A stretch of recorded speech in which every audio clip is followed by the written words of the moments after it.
Hello friends. So CAT was recently over and I got a lot of requests that CAT went very bad and how should they approach the upcoming examinations. Here I am making a video on how I scored a 98.4 percentile in IIFT exam. Today I will be sharing the tricks that I used in my IIFT exam. So basically हम उसे इस तरीके से divide करेंगे. The first thing that is different in IIFT exam is that the verbal is very different from what it is in CAT. Like in verbal, for CAT, the questions asked are of very complex nature. Like let's say what is the author's opinion, how is this statement different from the others. This type of questions are very complex to understand, but in IIFT, the verbal is quite different. The first thing is RCs. The RCs are very long, but the questions are very data centric. So what I used to do was, I used to write down the keywords. There were 4 questions or 5 questions. I used to write down the keywords that I should be looking in the RCs.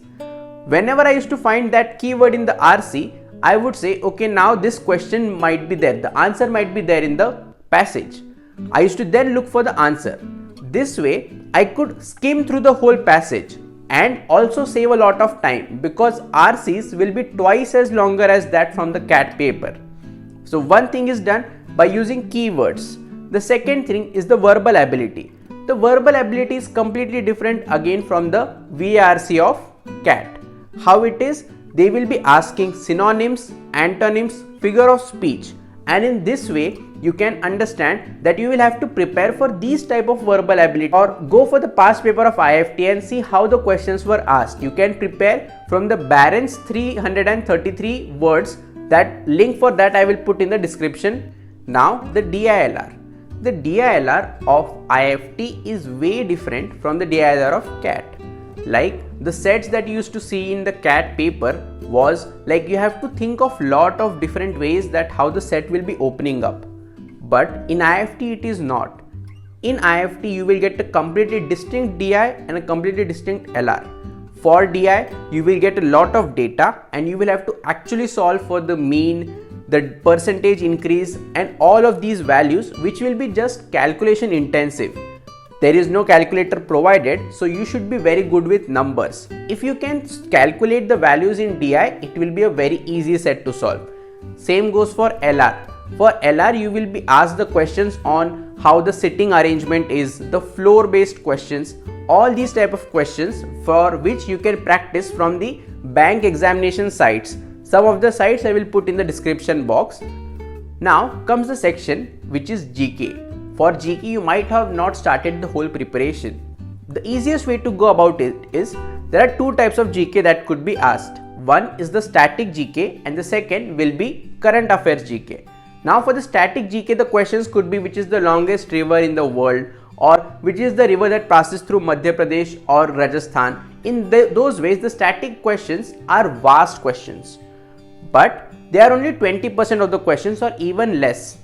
Rest all comes the current affairs questions. For current affairs it is easy to prepare. Like a mentor of mine had told me, if you prepare only the 1 and 1.5 years of the past current affairs, you will be pretty much good to go for all the papers in GK. For those, the channels that I used to look for was Novation. Novation, the channel link I will put in the description. The second was the Endeavour GK Capsule. It will cover up most of the current affairs GK for you. So this was the way I used to go for GK. Now comes Quants. Quants is similar to what it was in CAT. The only thing is the questions will be a bit lengthy. If the questions are lengthy, the important thing becomes that you have to choose the questions wisely. Choose a few questions and accordingly go for it. After that, now I will share how I approach the whole paper. See, there is no sectional time limit, but there is sectional cutoff. This makes the paper completely different from what it is at CAT. In CAT, you will be going for VRC, then you have no option but to go for DILR, then no option go to for Quants. This is not going to be the same for IIFT. Like, first what I did was, I went for Quants, but I didn't complete all the questions in Quants. I solved 8 or 10 questions in Quants and then I moved ahead to solve VA part. Why so? Is because if I keep solving all the questions, I will get exhausted after a point of time.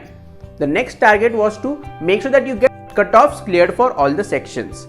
After quants, I went to VA, solved the easier questions. Then I went for LR, solved 1 or 2 sets which were very easy. Even if there were more questions that I could solve in LR, I still went and solved for DI.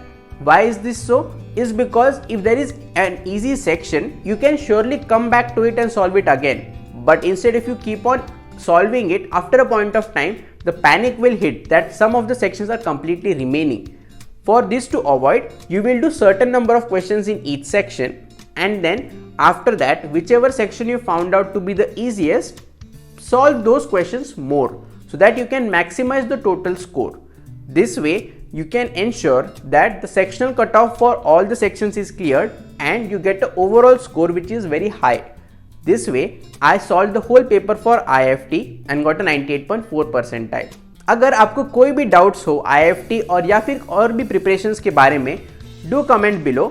या फिर I am also providing my LinkedIn ID in the description. You can contact me on LinkedIn. Thank you and all the best.